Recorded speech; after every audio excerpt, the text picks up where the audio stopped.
प्रथम पूज्य गणेश भगवान की जय। गौरी शंकर भगवान, माँ पार्वती, कार्तिकेय सहित नंदी भृंगी सभी की जय। हरे कृष्णा। प्रिय भक्तजनों, आज आपका बड़ा सौभाग्य है जो भगवान शिव की चर्चा की कथा को सुनने के लिए एक बार फिर से एकत्रित हुए हैं। आज की शिव कथा साधारण नहीं है। यह कथा धैर्य और श्रद्धा की परीक्षा लेती है। ये कथा लंबी अवश्य है। सच कहें तो बहुत से लोग इसे पूरा सुनने का साहस नहीं कर पाते। फिर भी मुझे आपकी भक्ति पर पूर्ण विश्वास है, क्योंकि भगवान शिव की चर्चा को सुनने मात्र से दुख दरिद्रता दूर हो जाती है, मनुष्य की कामनाएं पूरी होती हैं और भगवान शिव की कृपा सदा बनी रहती है। भगवान शिव स्वयं कहते हैं, जो भी भक्त शिव चर्चा की कथाओं को सुनता है, मैं उसके घर में सदा के लिए वास करता हूँ। यह केवल शब्द नहीं है, बल्कि स्वयं भगवान शिव की कृपा को प्राप्त करने का एक जरिया है। प्रिय भक्तजनों, जो भी भक्त इस पावन शिव चर्चा की पूरी निष्ठा और श्रद्धा के साथ सुन लेता है, उसके जीवन से बड़े भारी संकट दूर हो जाते हैं, संतान की दीर्घ आयु होती है। प्रिय भक्तों, कथा को केवल कानों से नहीं सुनिएगा। ये एक ऐसी साधना है जो मन, क्रम और भाग्य तीनों को परिवर्तित कर देती है। इसी कारण शास्त्रों में कहा गया है कि किसी भी पवित्र कथा को अधूरा नहीं छोड़ना चाहिए। अधूरी कथा अधूरी श्रद्धा का संकेत देती है। शास्त्रों में यह भी बताया गया है, जो भी भक्त किसी पावन शिव चर्चा को आरंभ करके बीच में छोड़ देता है, वे अनजाने में ही जीवन में भारी दोष का कारण बन जाता है। इसीलिए प्रिय शिव गुरु भक्तों, इस कथा को अंत तक अवश्य सुनना। श्रद्धा भाव से हर हर महादेव जरूर लिखना और चलिए कैलाश की उन वादियों में जहाँ पर फिर से एक बार माँ पार्वती और भोलेनाथ शिव चर्चा की कथाओं को सुन रहे हैं, और उनको सुनने के लिए हम भी सभी देवगणों के साथ सहभागी बनते हैं। यह कथा है सोमदत्त नामक व्यक्ति की, जिसका हृदय कठोर हो चुका था, जिसकी दृष्टि पर धन का पर्दा पड़ा हुआ था। वह इतना अंधा हो चुका था कि उसे ईश्वर की केवल एक भ्रम प्रतीत होते। सोमदत्त के पास अपार धन संपत्ति थी। उसका भवन सोने चांदी की चमक से दमकता, जिसे देखकर सामान्य मनुष्य की आंखें चौंधिया जाती। लेकिन प्रिय भक्तजनों, उस महल में सुख का नहीं, केवल वैभव का वास था। वहाँ शांति का नामो निशान नहीं था। सुबह सोमदत्त अपनी तिजोरी की चाबियों को देखकर संतोष करता। उसका मानना था कि संसार में वही सबसे बड़ा है जिसके पास धन है। वह अपनी पत्नी निर्मला की भक्ति का उपहास उड़ाता और कहता, पत्थरों के सामने सिर झुकाने से कुछ नहीं मिलता।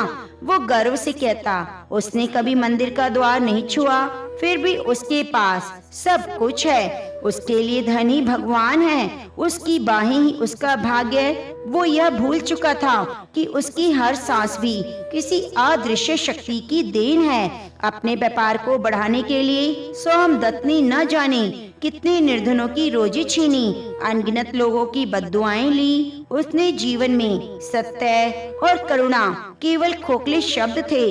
उसी घर के कोने में उसकी पत्नी निर्मला रहती, शांत, सहनशील, शिव की परम भक्त। वह प्रतिदिन भगवान शिव की आराधना करती, लेकिन अपने लिए नहीं, बल्कि अपने पति के पापों की क्षमा के लिए। जब वह शिवलिंग पर जल अर्पित करती, तो उसकी आंखों से अश्रु बहते।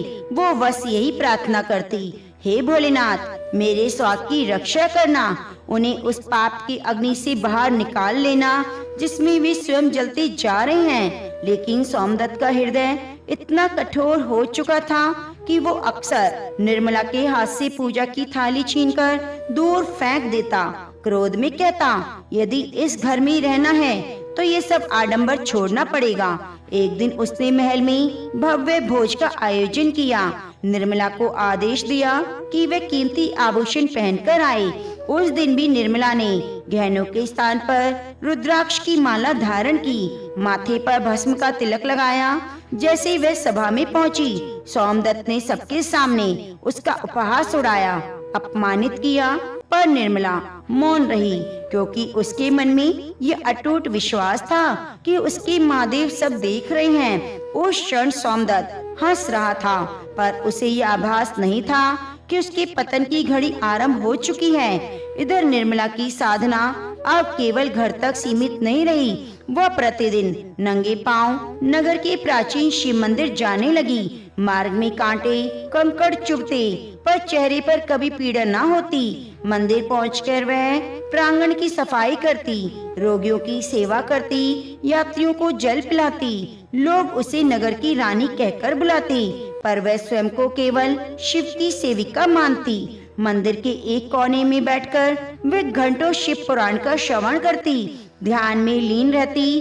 उधर सोमदत्त की अधर्म की राह और गहरी होती जा रही थी। उसने व्यापार में मिलावट करना शुरू कर दिया। निर्धनों की भूमि हड़पना उसके लिए सामान्य बात बन गई। एक दिन क्रोध में आकर उसने घर की शिव प्रतिमा को उठाकर बाहर फेंक दिया।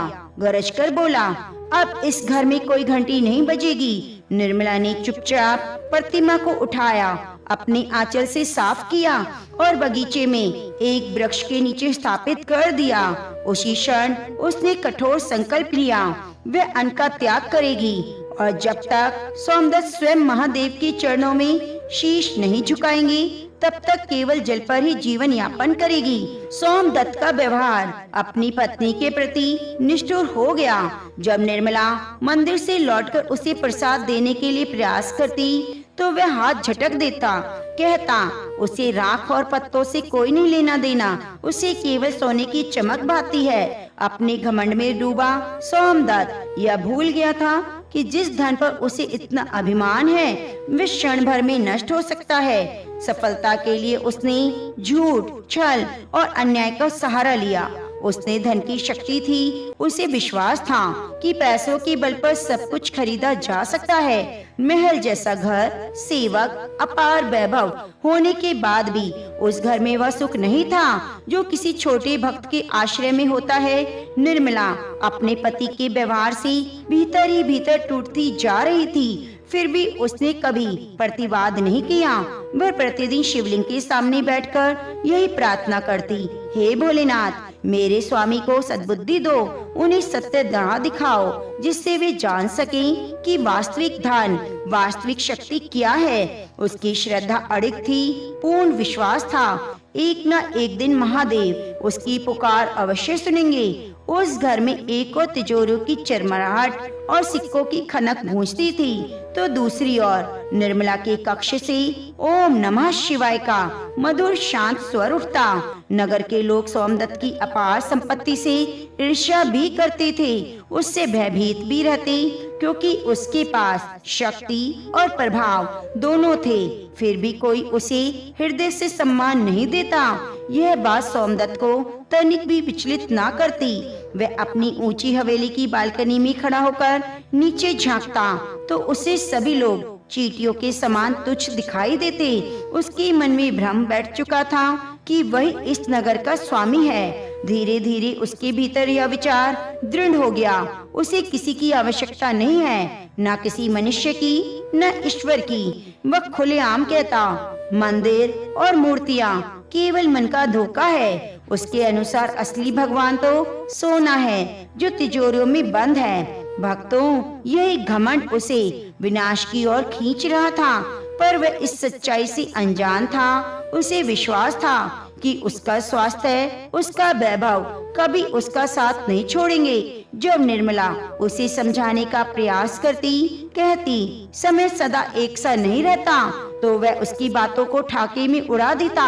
सोमदत्त के जीवन में धर्म के लिए कोई स्थान नहीं था, किंतु अधर्म का भार भीतर ही भीतर बढ़ता जा रहा था। एक और निर्मला अपनी साधना में निरंतर लीन होती जा रही थी और दूसरी ओर सोमदत्त माया और अहंकार में डूबा जा रहा था। यह उसी टकराव की शुरुआत थी जो आगे चलकर सोमदत्त के पूरे अस्तित्व को झकझोर देने वाली थी। जैसे जैसे उसका अभिमान बढ़ता गया, वैसे वैसे निर्मला की तपस्या और कठोर हो गई।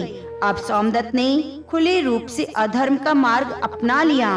वो निर्धनों को विशेष रूप से सताने लगा।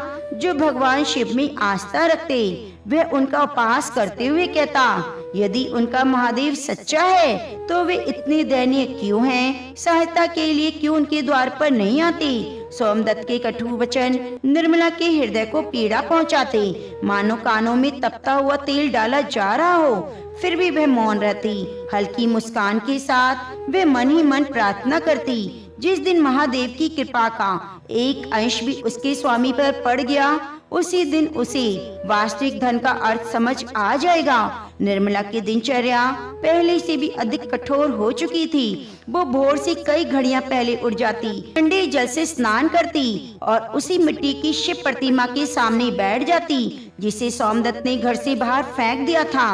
वे बगीचे के उस कोने में साधना करती जहाँ न धूप से बचाव था और न वर्षा से। सोमदत्त कभी कभी झरोके से उसे देखता, व्यंग्य करते हुए अपने सेवकों से कहता कि देखो, यह स्त्री महलों का सुख त्याग कर धूल में बैठकर पत्थर की पूजा कर रही है। इसे क्या पता वैभव का आनंद क्या होता है। उसकी हंसी में घमंड और अज्ञान था। अपनी पत्नी को भयभीत करने के लिए सोमदत्त ने उसके कक्ष की सभी सुविधाएं छीन ली। उसे पुराने और फटे वस्त्र पहनने पर विवश कर दिया। पर इन कष्टों से निर्मला का तेज कम होने के स्थान पर और अधिक निखरने लगा। इसी बीच नगर पर भीषण अकाल का संकट आ पड़ा। नदियां सूख गईं, खेतों में दरारें पड़ गईं, लोग अन्न के एक एक दाने के लिए तरसने लगे। जहाँ एक और जनता पीड़ा में डूबी थी, वहीं सोमदत्त ने इस विपत्ति में भी लाभ का अवसर खोज लिया।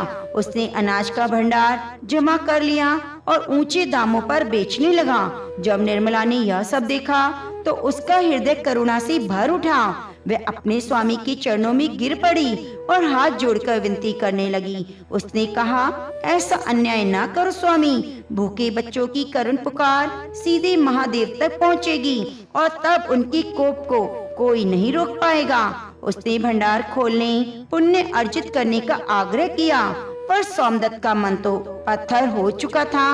उसने निर्मला को झटक कर अलग कर दिया और कठोर स्वर में कहा, पुण्य से पेट नहीं भरता। उसके अनुसार इस समय वही इस नगर का शासक था जिसके पास अनाज का अधिकार है। उसने व्यंग्य करते हुए कहा, यदि उसके महादेव सच्चे हैं तो वे आकाश से अन्न वर्षाएं, वे अपना भंडार नहीं खोलेंगे। उस अपमान के बाद निर्मला मंदिर की सीढ़ियों पर जा बैठी और रोने लगी। उसी क्षण उसने कठोर संकल्प लिया, वह अन्न का एक कण भी ग्रहण नहीं करेगी। ये निराहार व्रत अब सोमदत्त के लिए मौन चुनौती बन गया। जानबूझकर सोमदत्त उसके सामने स्वादिष्ट भोजन मंगाता, उसकी सुगंध से वातावरण भर देता ताकि वह टूट जाए। पर निर्मला की दृष्टि में केवल नीलकंठ का स्वरूप बसा हुआ था। उसे न भूख की चिंता थी, न शरीर की पीड़ा का भान। समय बीतता गया पर उसका संकल्प और अधिक अड़िग हो गया। उधर सोमदत्त की बेईमानी की सीमा पार हो चुकी थी। अपने धन के बल पर वह मृत्यु तक को चुनौती दे सकता था। उसे ये घमंड हो गया। इसी घमंड में उसने महल के पास बहने वाली पवित्र नदी के तट पर एक विशाल मीनार का निर्माण आरंभ कर दिया, जो नगर के सभी मंदिरों के शिखरों से ऊंची हो। उसकी इच्छा थी कि लोग देवालयों की ओर न जाएं, बल्कि बनाई हुई मीनार को देखकर ही उसे महान समझे। प्रिय भक्तजनों, यही दुस्साहस उसके पतन की पहली सीढ़ी बन गया और उसे आभास भी नहीं चला। उस रात निर्मला ने अखंड दीप प्रज्वलित किया और महादेव से करुण पुकार की। उसने कहा, चाहे उसके प्राण चले जाएं, पर उसके स्वामी को उस पाप के अंधकार से बाहर निकाल दिया जाए जिसमें वे निरंतर डूबते जा रहे हैं। वो बस एक बार उन्हें सत्य का दर्शन कराना चाहती थी। सोमदत्त की कठोरता यही नहीं रुकी। उसने निर्मला को घर के एक छोटे कोने में, जहाँ अंधकार था, बांध कर रख दिया। वह कहता वही सड़ती रहे जब तक उसका मन ना बदल जाए। पर निर्मला ने उस अंधेरी कोठरी को ही अपना कैलाश मान लिया। उसने दीवार पर कोयले से ओम नमः शिवाय लिख दिया और वहीं बैठकर जप में लीन हो गई। प्रिय शिव गुरु भाइयों बहनों, उस दृश्य को देखकर आपका मन भी विचलित हो जाता। इतना मार्मिक दृश्य था। एक और धन का उन्मत्त अहंकार, दूसरी ओर भक्ति। भगवान शिव माँ पार्वती से कहते हैं कि सोमदत्त अपनी जीत पर हंस रहा था, पर उसे यह ज्ञात नहीं था कि जिस शिव का वह उपहास कर रहा है वही अब उसकी नियति का निर्णय करने वाले हैं। अहंकार और श्रद्धा का यह संग्राम अब ऐसे मोड़ पर पहुंच चुका था जहाँ चमत्कार और विश्वास के बीच केवल एक क्षण का अंतर शेष था। सोमदत्त को लगने लगा उसने अपनी पत्नी की आवाज को दबा दिया। वो नहीं जानता था कि निर्मला का मौन सीधे कैलाश तक गूंज रहा है। उसका घमंड अब उस शिखर पर पहुंच चुका था जहाँ से मनुष्य को धरती दिखाई देना बंद हो जाती। सोमदत्त ने नगर में एक भव्य सभा का आयोजन कराया। सभा के मध्य सोने की मुद्राओं से भरा हुआ एक विशाल पात्र रखवाया गया। वो घमंड से भरा हुआ खड़ा था और विद्वान पंडितों को संबोधित करते हुए बोला, वे कहते हैं शिव ही परम सत्य है, जगत के पालन करता है, तो क्या वह अदृश्य शक्ति इस सोने से अधिक सामर्थ्यवान है? उसने व्यंग्य से पूछा, क्या वह शिव किसी भूखे को अन्न दे सकता है या किसी निर्धन को वैभव से भर सकता है? या फिर स्वयं की ओर संकेत करते हुए बोला कि उसने कभी ईश्वर का नाम नहीं लिया, फिर भी वह आश्वासन कर रहा है। पंडित मौन होकर सिर झुकाए खड़े रहे, क्योंकि वे जानते थे अहंकार में डूबे व्यक्ति को शास्त्र भी दिशा नहीं दिखा सकते। पर सोमदत्त का अहंकार थमा नहीं। उसने निर्मला को अंधेरी कोठरी से खींचकर सभा के बीच ला खड़ा कर दिया। भूख और प्यास से उसका शरीर दुर्बल हो गया। वस्त्र मैले थे, पर उसकी आंखों में अद्भुत शांति तेज झलक रहा था। सोमदत्त ऊंचे स्वर में बोला, यह स्त्री वर्षों से उस पत्थर की पूजा करती रही, बदले में उसे केवल अपमान और भूख मिली। फिर उसने अपनी वैभव की ओर संकेत करते हुए कहा कि उसने केवल अपनी बुद्धि और बल पर भरोसा करा और आज वह कुबेर के समान संपन्न है। निर्मला की आंखों से आंसू बहने लगे। कांपती वाणी में उसने कहा, महादेव को चुनौती ना दीजिए, वे करुणा के सागर हैं, पर जब उनका प्रचंड रूप प्रकट होता है तो ब्रह्मांड में कहीं भी शरण नहीं मिलती। उसने कहा, यह धन और वैभव क्षणिक है, जो आज है और कल मिट्टी में मिल जाएंगे, अभी भी समय है। उसने चरणों में सिर झुका लेने का। सोमदत्त ठहाका लगाकर हंसा और बोला, डरने वाला नहीं मैं। उसने घोषणा की, आज ही नगर के सबसे प्राचीन शिव मंदिर को तुड़वाकर वहाँ अपना गोदाम बनाएगा। उसने चुनौती दी, यदि शिव में शक्ति है तो रोक कर दिखाएं और अपने भक्त की लाज बचाएं। प्रिय भक्तजनों, जैसे ही उसके मुख से यह अपशब्द निकले, दोपहर के उजाले में बिना बादलों के ही आकाश में तेज गर्जना हुई। महल की दीवारें भूकंप की तरह कांपने लगी। सभा में बैठे लोग भयभीत होकर भागने लगे, पर सोमदत्त का अहंकार अभी भी नहीं टूटा। उसने इसे सामान्य प्राकृतिक घटना समझा और निर्मला को धक्का देकर मंदिर की ओर बढ़ गया। उसने मजदूरों को आदेश दिया, कुल्हाड़ी उठाओ, मंदिर के शिखर को गिरा दो। जैसे ही मंदिर की दीवार पर पहला बार पड़ा, सोमदत्त के शरीर में तीव्र वेदना दौड़ गई। उसे लगा मानो किसी ने उसके हृदय पर तपता हुआ लोहा रख दिया। वो वहीं धरती पर गिर पड़ा। उसकी सांसें रुकने लगी और चेहरा नीला पड़ने लगा। वो चीखना चाहता था, पर कंठ से स्वर नहीं निकल पा रहा था। उसका शरीर मछली की भांति छटपटाने लगा। उसे अपने चारों ओर भयावह आकृतियां, यमदूतों की परछाइयां दिखाई देती। जो सेवक और रक्षक उसकी शक्ति का प्रतीक थे, वे इस दिशा को छोड़कर पीछे हट गए और भय से दूर खड़े रह गए। प्रिय शिव गुरु भाइयों बहनों, यह वही क्षण था। पहली बार यह अनुभव हुआ कि उसकी अपार संपत्ति, ढेर सारा सोना भी उसकी सांस नहीं दे सकता। उधर अपने स्वामी की दशा देखकर निर्मला व्याकुल होकर मंदिर के गर्भगृह की ओर दौड़ी। उसने शिवलिंग को अपने हृदय से लगा लिया और फूट फूट कर विलाप करने लगी। उसने करुण स्वर में प्रार्थना की, हे भोलेनाथ, मेरे सुहाग को क्षमा कीजिए। वे अज्ञानवश ये सब कर बैठे हैं, उन्हें अपने कर्मों का बोध नहीं। यदि दंड देना है तो मुझे दे दीजिए, पर उनके प्राणों की रक्षा कीजिए। प्रिय शिव गुरु भाइयों बहनों, भगवान भोलेनाथ शिव चर्चा में सुनाते हैं कि यह पुकार इतनी निष्कलुष थी कि जैसे पत्थर की मूर्तियों से भी करुणा टपकने लगी। महादेव की कृपा से सोमदत्त की सांसें तो बच गई, पर उसे ऐसा पाठ पढ़ाने का निश्चय हुआ कि जिसे वह जीवन भर याद रखे। मृत्यु के मुख से निकल आने के बाद उसके शरीर में एक भयावह रोग ने घर बना लिया। उसका वही सुदृढ़ शरीर जिस पर उसे बहुत घमंड था, धीरे धीरे क्षीण होने लगा। अहंकार का विशाल भवन थिरकने लगा और शिव लीला का वास्तविक रूप प्रकट होने लगा। सोमदत्त ने मंदिर की चौखट पर मिले उस झटके को अपनी साधारण शारीरिक कमजोरी मानकर अनदेखा करने का प्रयास किया, पर नियति का लेखा अब लिखा जा चुका था। कुछ ही समय में सोमदत्त शैया से बंध गया। जिन पैरों से वह कभी गर्व से धरती को रौंदता था, उन्हें अब खड़े रहने का सामर्थ्य ना बचा। फिर भी उसका मन शुद्ध नहीं हुआ। उसने सोचा, धन का और अधिक प्रदर्शन करने से यह रोग स्वयं ही समाप्त हो जाएगा। उसने देश विदेशों के नामी वैद्यों को भारी स्वर्ण देकर बुलवाया। औषधियों से महल भर गया, पर शरीर की जलन पीड़ा कम नहीं हुई। प्रिय भक्तजनों, सोमदत्त की अधर्म वृत्ति ने एक और विकराल रूप धारण कर लिया। उसने यह सोचकर कि बीमारी के कारण उसका व्यापार दूसरों के हाथों न चला जाए, बिस्तर से ही कठोर आदेश देने शुरू कर दिए। उसने नगर के अनाज भंडार पूरी तरह बंद करवा दिए और कह दिया, जब तक वह स्वस्थ नहीं होता कोई भी चैन से भोजन नहीं करेगा। इतना ही नहीं, उसने गरीब बस्तियों तक जाने वाले जल स्रोतों को भी रुकवा दिया। वह अपनी पीड़ा का प्रतिशोध निर्दोष जनता से लेना चाहता था।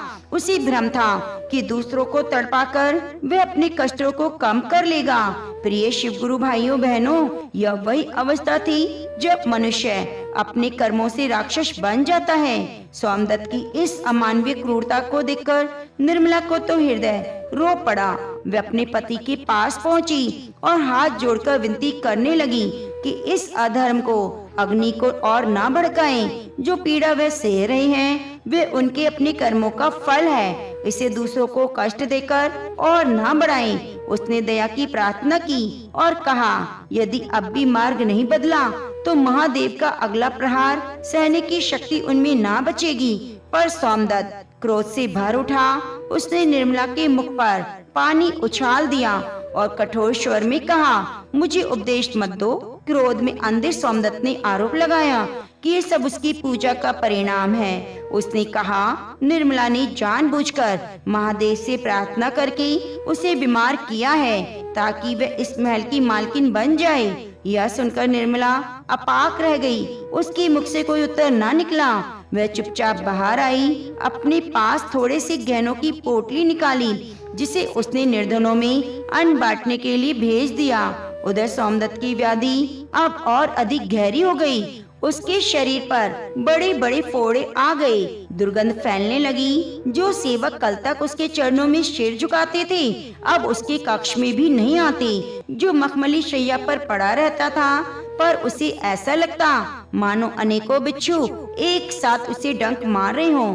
रात भर वह अचेत अवस्था में बड़बड़ाता रहता, मेरी चाबियां। प्रिय शिव गुरु भाइयों बहनों, भगवान शिव माँ पार्वती को चर्चा में सुनाते हैं कि अब तो दिन के उजाले में भी उसे भयावह छाया दिखाई देने लगी थी। उसे प्रतीत होता जिन निर्धनों को उसने सताया वही उसके ऊपर टूट पड़े हैं और सीने को नोच रहे हैं। एक रात उसने देखा उसके कक्ष की दीवारें रक्त के समान लाल हो गई।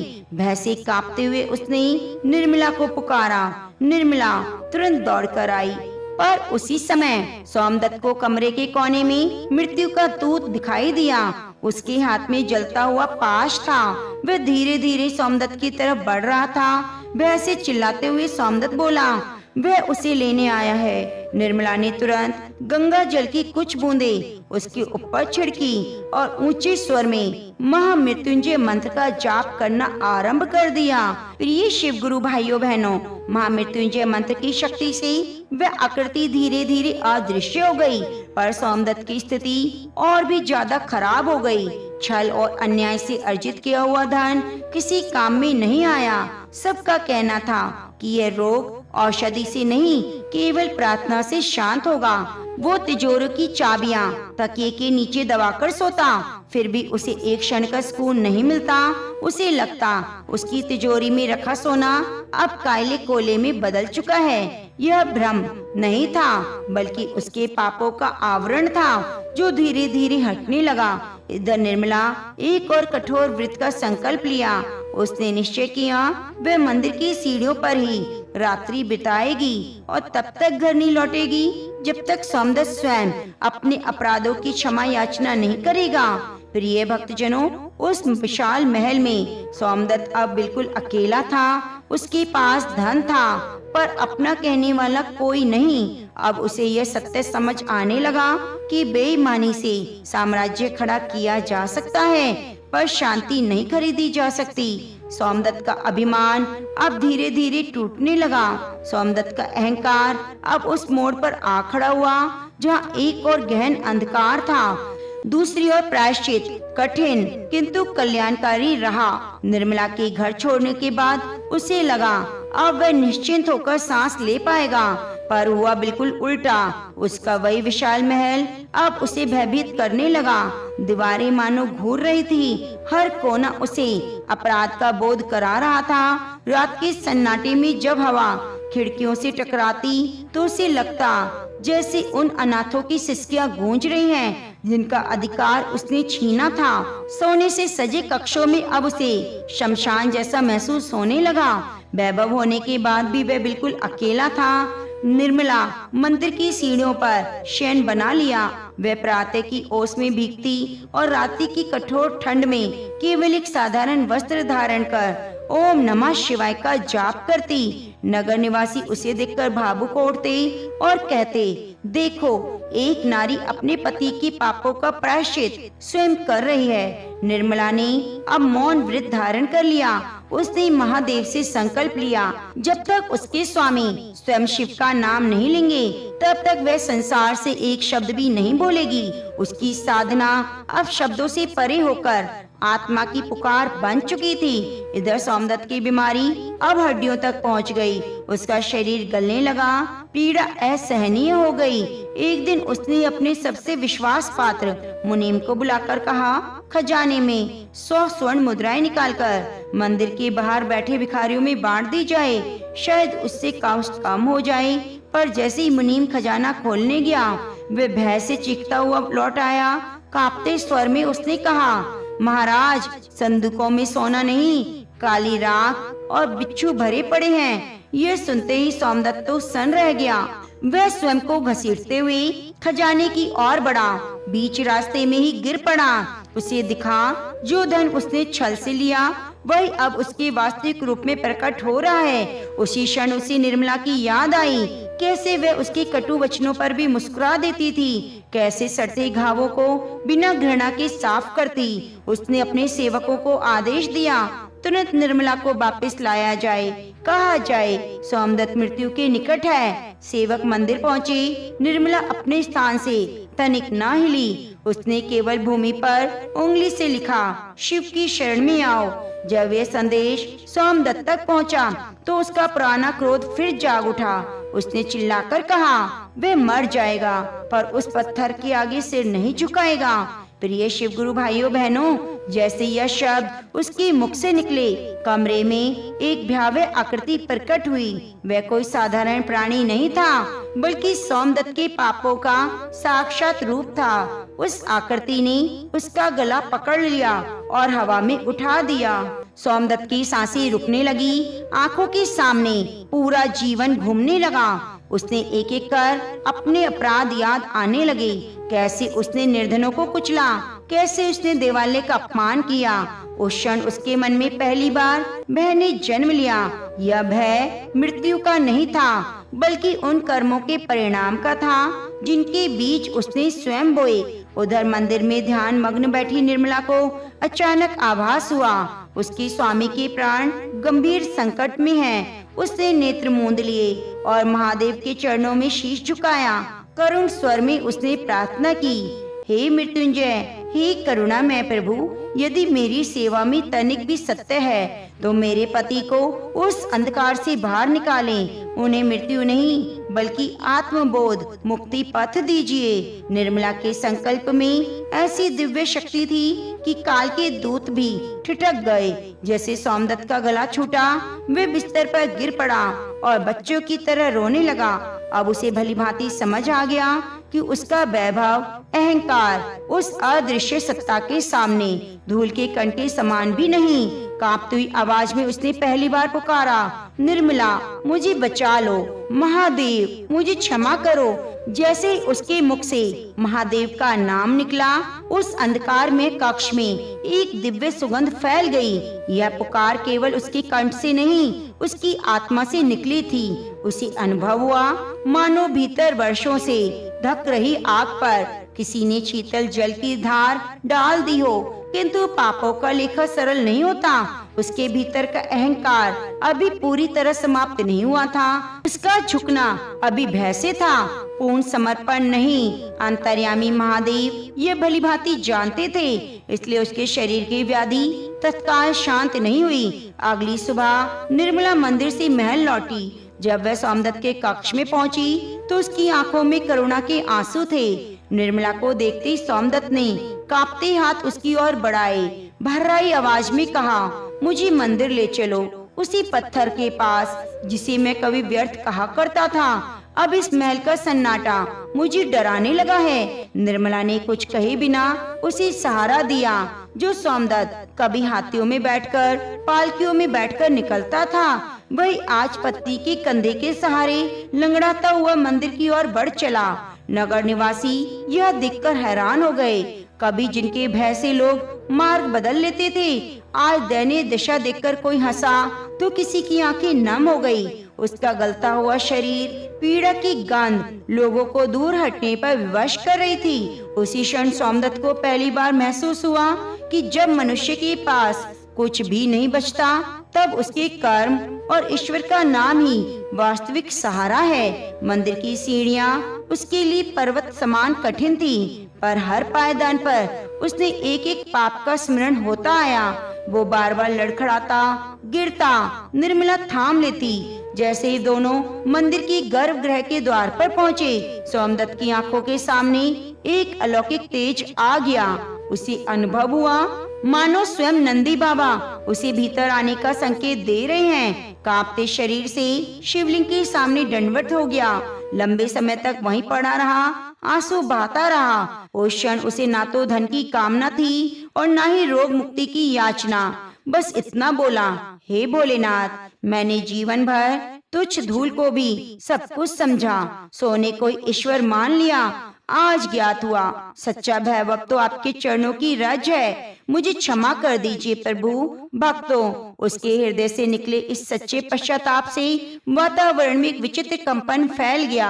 पुजारी आगे बढ़े। जो कभी उसके नाम की सहरे उठते थे, तभी अचानक आकाश से कुछ बूंदे उसके शरीर पर गिरी। वे साधारण वर्षा नहीं थी, वे महादेव की अनुकंपा थी। सोमदत्त को प्रतीत हुआ उसके घावों की जलन धीरे धीरे शांत हो रही थी, पर अंत नहीं बल्कि एक नई परीक्षा की शुरुआत। मौन में ही उसे भीतर से संदेश मिला, यदि तू सचमुच परिवर्तन चाहता है तो जो कुछ भी तूने अधर्म से पाया है उसे त्यागना होगा। सोमदत्त ने बिना हिचके वही संकल्प लिया।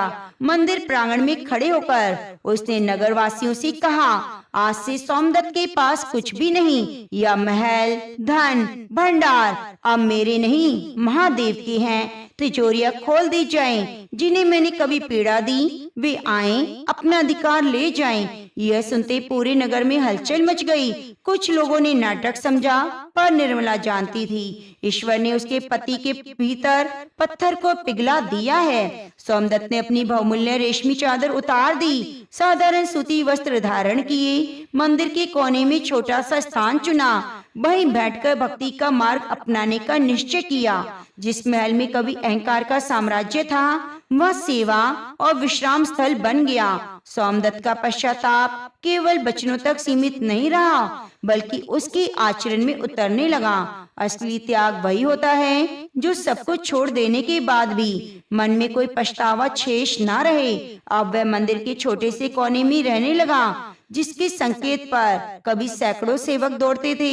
वह व्यक्ति स्वयं सीढ़ियां साफ करता, श्रद्धालुओं की पतलों को उठाता। उसका शरीर पूरी तरह स्वस्थ नहीं हुआ था, पर उसके मन का रोग समाप्त हो गया। निर्मला हर क्षण उसके साथ खड़ी रहती, एक छाया की तरह। भगवान शिव माँ पार्वती से कहते हैं, हे गौरा जी। एक दिन सोमदत्त ने धीमे स्वर में कहा, निर्मला, मुझे लगता है मेरे भीतर अब भी कुछ अधूरा बाकी है। लोग उसे दानवीर कहने लगे थे, लेकिन सोमदत्त के मन में कोई गर्व नहीं। वह कहता, मैं दानवीर कैसा? मैंने तो सबका छीना ही था।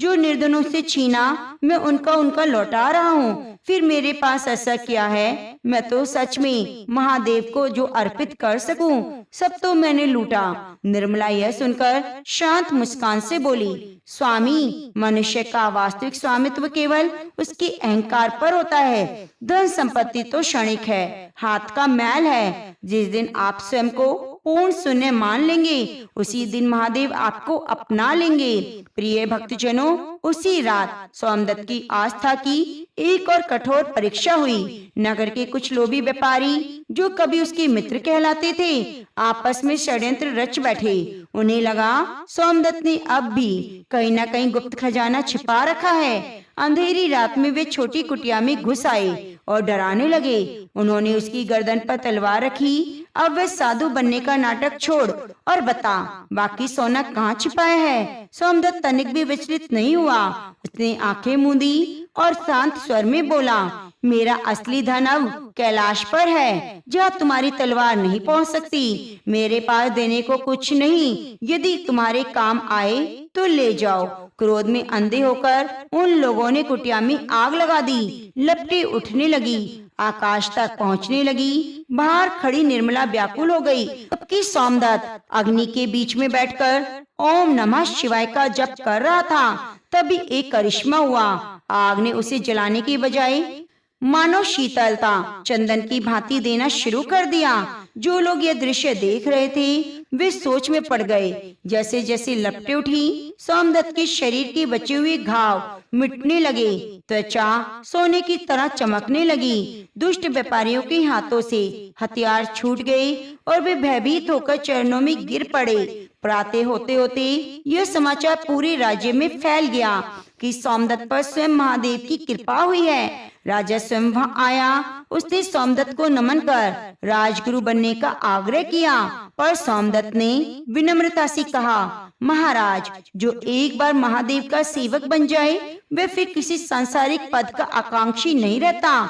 उसने राजा से केवल इतना अनुरोध किया कि नगर में एक विशाल जलाशय का निर्माण कराया जाए, ताकि कोई प्राणी प्यासा ना जाए। इसके बाद सोमदत्त और निर्मला का जीवन एक ऐसी निर्मल धारा बन गया जो केवल सेवा और करुणा के लिए था। सोमदत्त घंटों समाधि में रहता, नमः शिवाय का जाप करता। उसे न भूख का बोध होता, न प्यास का। वे अक्सर कहता, महादेव केवल मंदिरों में नहीं, बल्कि हर उस हृदय में वास करते हैं जो अपनी थाली से एक और दूसरे को देता है। अब उसकी आंखों में ऐसी करुणा झलकती जो कठोर से कठोर हृदय को पिघला दे। प्रिय भाइयों बहनों, सोमदत्त की ये साधना अब उस सीमा तक पहुंच चुकी थी जहाँ भक्त और भगवान के बीच का अंतर मिटने लगा। लेकिन विधि की अंतिम कसौटी अभी बाकी थी। जैसे सोना अग्नि में तपकर कुंदन बनता है, वैसे आत्मा भी अंतिम परीक्षा से गुजरती है। भगवान शिव सोमदत्त की परीक्षा लेते हैं। एक दिन नगर में भयानक महामारी फैल गई। यह रोग सोमदत्त की पिछली व्याधि से भी अधिक तेज था। चारों ओर हाहाकार मच गया। लोग अपने सगे संबंधियों को छोड़कर जाने लगे। जब सोमदत्त ने यह देखा तो उसका हृदय पिघल उठा। उसने निर्मला से कहा, अब वह क्षण आ गया है कि मुझे अपने शरीर को सार्थक करना है, जिसे महादेव ने नया जीवन दिया। उसने अपने पुराने महल से बनी धर्मशाला के द्वार खोल दिए। सोमदत्त और निर्मला दिन रात उन रोगियों की सेवा में जुट गए। जिनसे उनके अपने भी घृणा कर रहे थे। सोमदत्त स्वयं रोगियों के घाव धोता, औषधि पिलाता, सिराने बैठकर ओम नमः शिवाय का जाप करता। जब उसे छुआछात या मृत्यु का कोई भय नहीं रहा, क्योंकि उसी हर पीड़ित के भीतर महादेव की झलक दिखाई देती। सेवा करते करते एक रात वह इतना थक गया कि मंदिर की आंगन में ही सो गया। स्वप्न में उसे एक तेजस्वी वृद्ध साधु के दर्शन हुए। साधु ने कहा, सोमदत्त, तूने सबकी सेवा की, पर क्या तू अब अंतिम त्याग के लिए तैयार है? उस नगर को महामारी से मुक्त करने के लिए ऐसे भक्त के प्राणों की आहुति चाहिए जिसने सब कुछ त्याग दिया है। क्या तू ये बलिदान देगा? सोमदत्त की आंखें खुली, उसके मुख पर शांत दिव्य मुस्कान थी। उसने निर्मला को देखा जो पास ही दीप जला रही थी। निर्मला ने कुछ कहे बिना उसकी आंखों में देखा, समझ गई उसके स्वामी को बुलावा आ चुका है। सोमदत्त ने मंदिर के जल कुंड में स्नान किया, शिवलिंग के सामने आसन लगाया, प्रार्थना की, हे नीलकंठ, आपने विष पान कर संसार की रक्षा की। आज इस तुच्छ सेवक के प्राण स्वीकार कीजिए, मेरे नगर को महामारी से मुक्त कर दीजिए। जैसे उसने नेत्र बंद किए, मंदिर में डमरू की गूंज सुनाई दी। पूरे नगर में शीतल पवित्र वायु बहने लगी। लोगों ने देखा जो रोगी मृत्यु के निकट थे वे धीरे धीरे संभलने लगे। महामारी का अंधकार खत्म हो गया।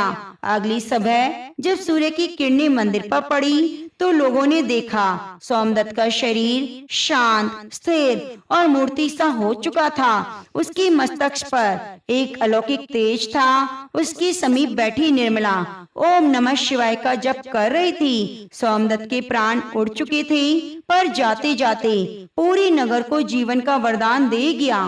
राजा और प्रजा सभी उस कुटिया के सामने नतमस्तक थे।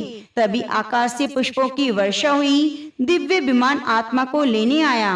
कुछ समय बाद निर्मला की आत्मा भी दिव्य प्रकाश बनकर सोमदत्त की ज्योति में लीन हो गई।